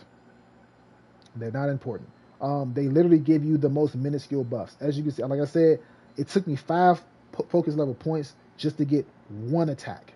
So if I, like, say I use the rest, right? I went up 16 and only got +3. Focus levels aren't that necessary unless you're pumping all of them into one stat, maybe. But outside of that, I wouldn't really worry about focus levels. Now, the reason my focus level is up so high is just because I have so much left over. I put mine into luck and attack so I can do more attack, so I can do more damage, and so I can have more drops. The more luck you have, the better your drop rate, your drop success is. So if you give yourself more luck, you'll have better drop rate success. I can honestly do this right here. Just because. But yeah, so focus levels, you don't have to worry too much about. It's not more important than your actual stats on your build. So your core stats matter more than your focus levels do. Yeah, so life and attack, it's fine to do that, like again, but you're getting the smallest amount of buffs. Most of the time they're not even worth doing. Scroll. That's what I need to do. I need to farm this scroll because I am trying to get Mystic Dyad on it. I feel as though farming this scroll is a lot easier than going into depths and trying to get the weapon over again, because I would have to run depths over and over and over again rather than just doing this scroll. Like, this scroll takes like 5 minutes. 5 minutes, and then I can just keep going back into it just to get one effect on it rather than going into depths and running the entire level trying to look for this one sword. So I already have the sword I need, just need the Mystic Dyad. Once I get that, I'm good.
Oh, that's right. Now I get it.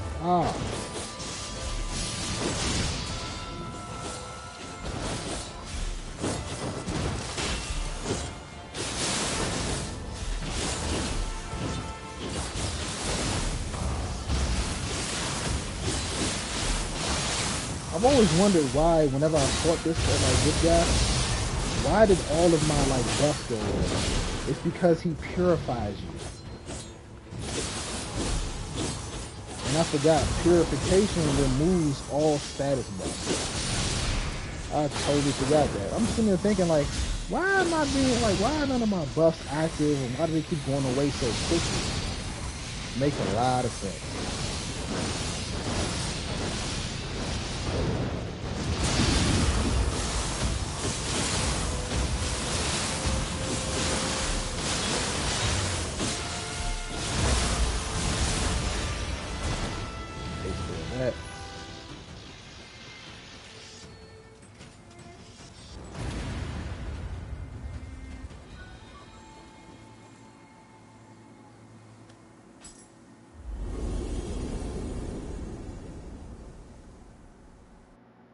Game volume's too high? I assumed it is. Let's see. Oh! Oh my god. Just give me my Mystic Dyad dual sword.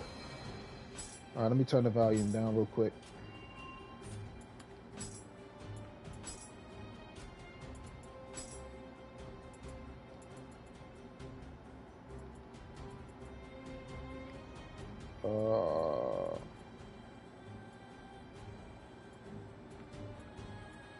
I think this is good. This should be good, right? I think you guys can hear me a little bit more better, right? You get even better?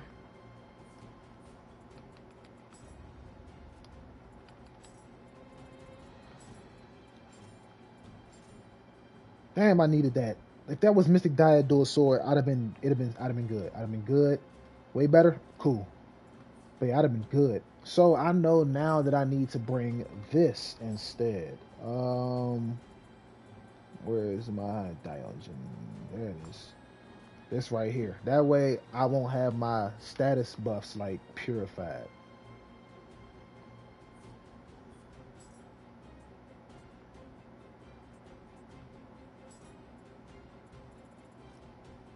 You know what else I had that I was... No, that's fine. Alright. Let's try one more time. Please. I just need my Mystic Dyad dual sword. I'm speaking into existence. I need it.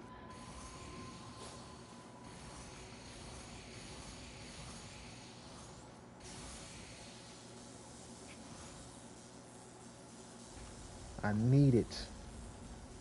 Because once I get that, this build will be complete.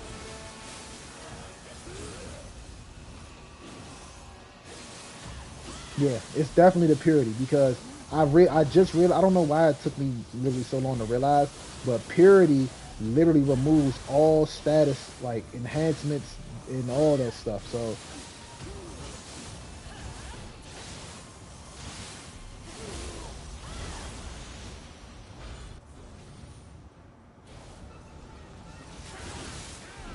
but I got something to counteract that.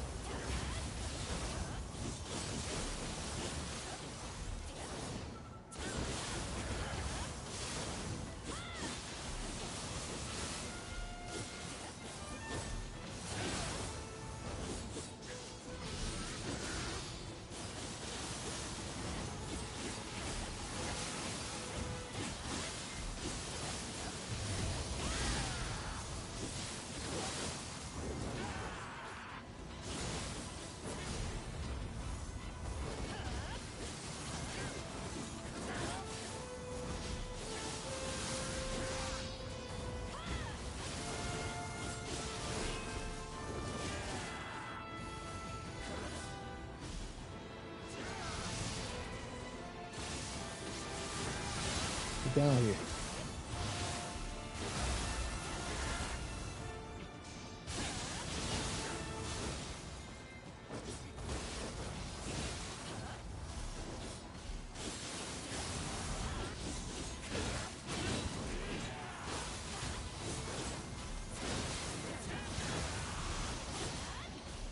Nice.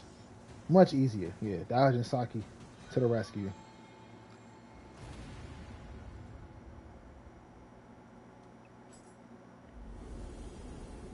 Alright, please. I just need the Mystic Dyad dual sword. Just give me what I want.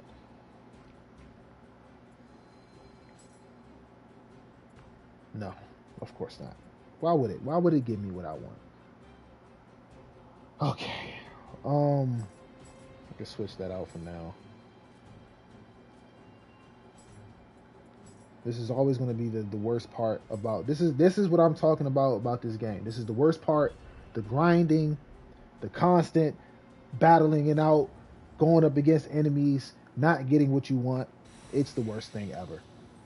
And the thing is, there's nothing that can help me, get what I want out of this scroll. There's nothing. Like there's nothing I can do. There's no like special effect I can roll on my gear.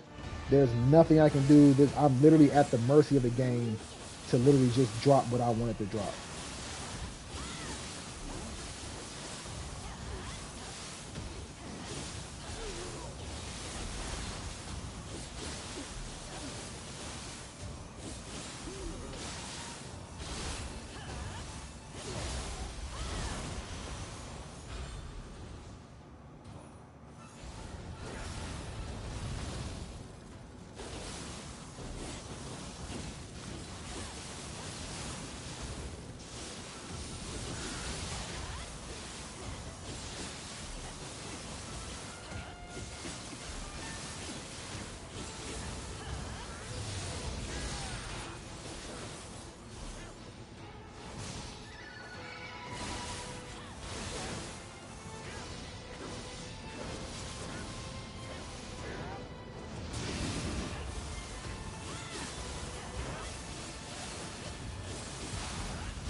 Yeah, it's so much easier when you actually have the dodge and Saki. Oh man, should have thought that beforehand. It makes it way faster.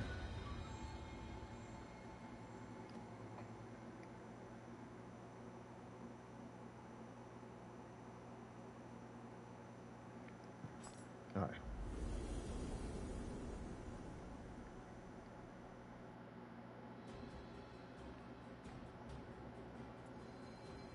please give me what I want.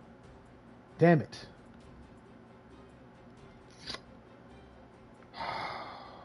Okay, how many more attempts do I have? 3 more attempts. Okay.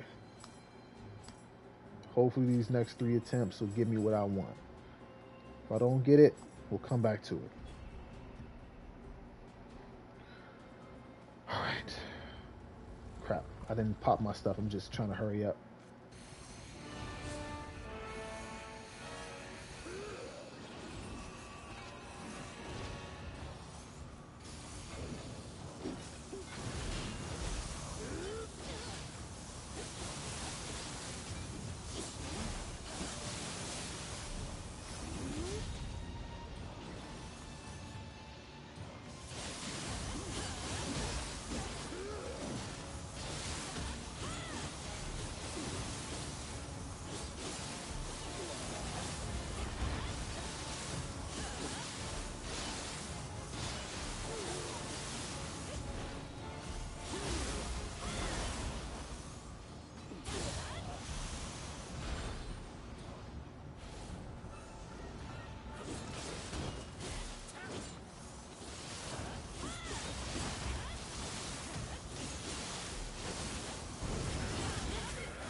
All right.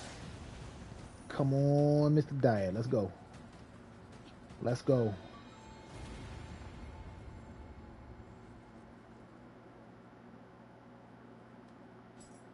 Give me that. Give me that stream of luck. I need it.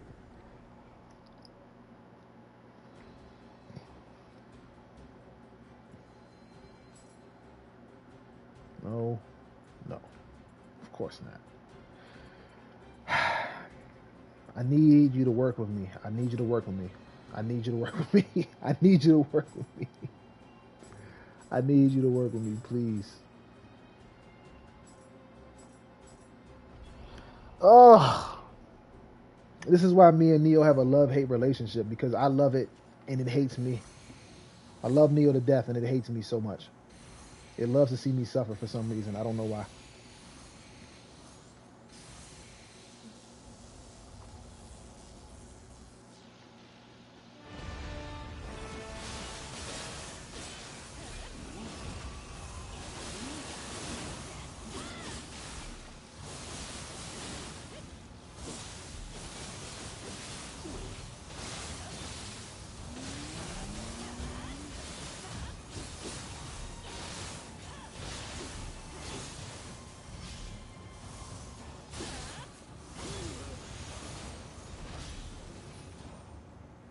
See, once it's on the fence, use sword key. Yeah, that would work. That definitely sounds like it would work, honestly. I ain't gonna lie.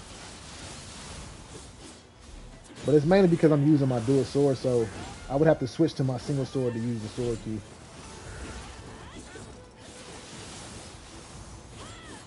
Which is why I use the cherry blossom, because it's the only vertical attack I have.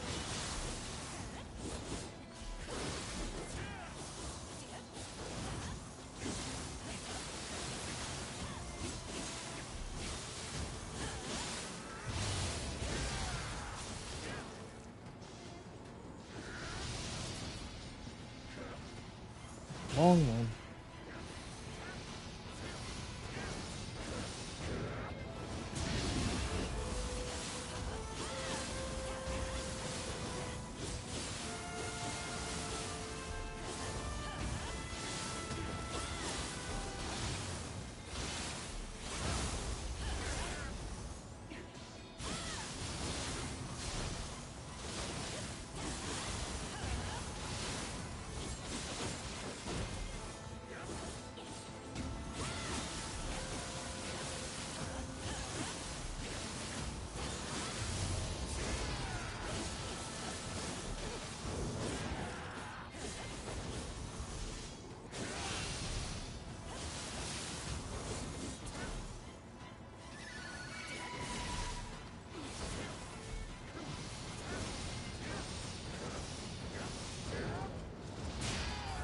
He must have figured out what you told me because he just started running away as soon as I tried to use sword key.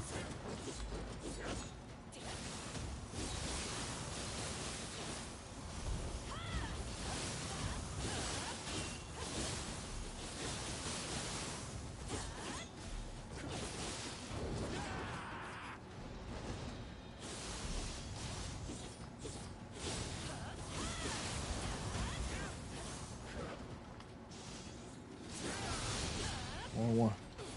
There he is. Beautiful. You know what I'm saying? He must have figured out what you said. He ran away as soon as I tried to use it.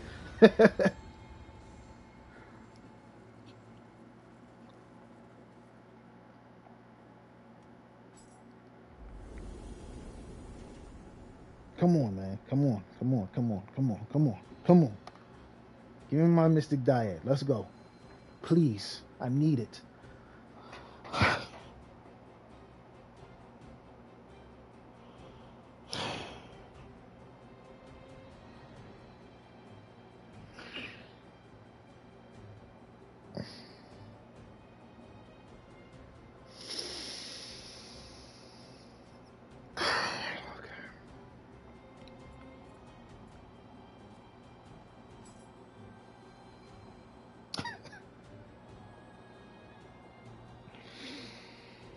Oh, okay.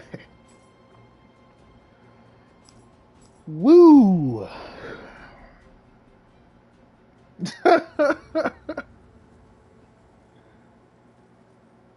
Man. Okay. Come on, Nioh. Wrong weapon.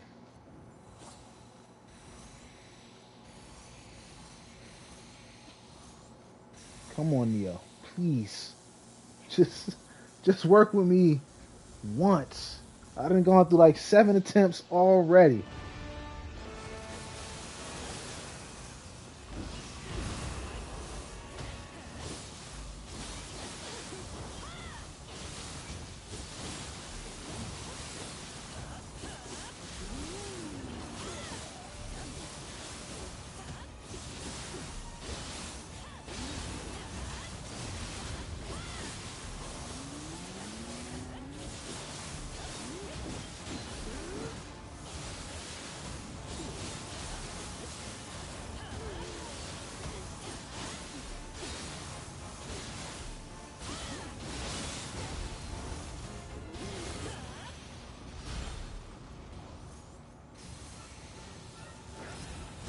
Oh. Okay, I guess I'm not paying attention to him. It's okay.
How did you miss?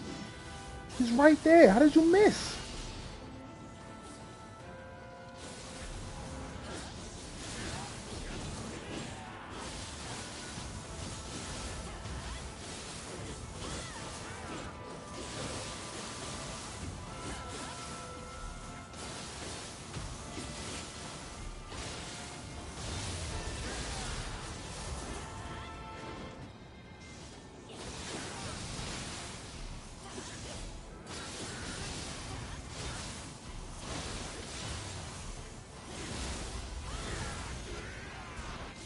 All right. Damn it. Give me my Mystic Dyad. I got a lot of items too. I might need to clear out my inventory soon.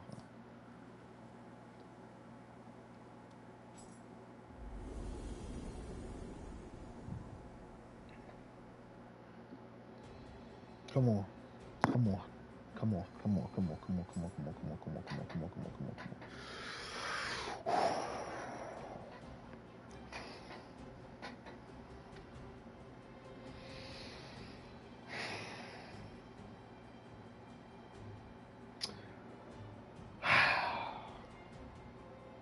All right. Okay. We're going to be stubborn. All right. All right. My heart hurts. It hurts so much. Okay.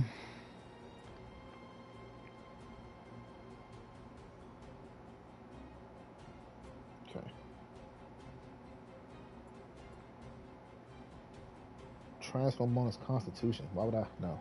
Why would I need that?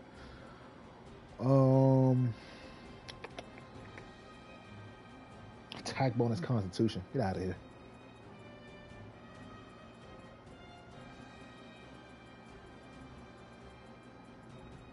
A lot of this stuff I don't really need. Yeah, a lot of this stuff I don't really need. I can actually sell most of this, or disassemble the excuse me. All right.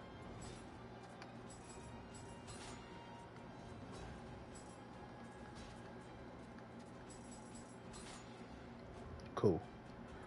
All right. Well, I didn't get what I wanted, but I'm going to end here, guys. So I appreciate you all for stopping by. Stay tuned for those videos that I got coming up for you guys. I got a video coming up for Blacksmith. I got a video coming up for early game, mid game build. So those will be dropping soon. Appreciate you guys for sticking with me and supporting. For those of you who stopped by, appreciate you guys. For those of you who stopped by and couldn't stay long, thank you again for showing up. King Ray Diamonds, guys. I'm out of here.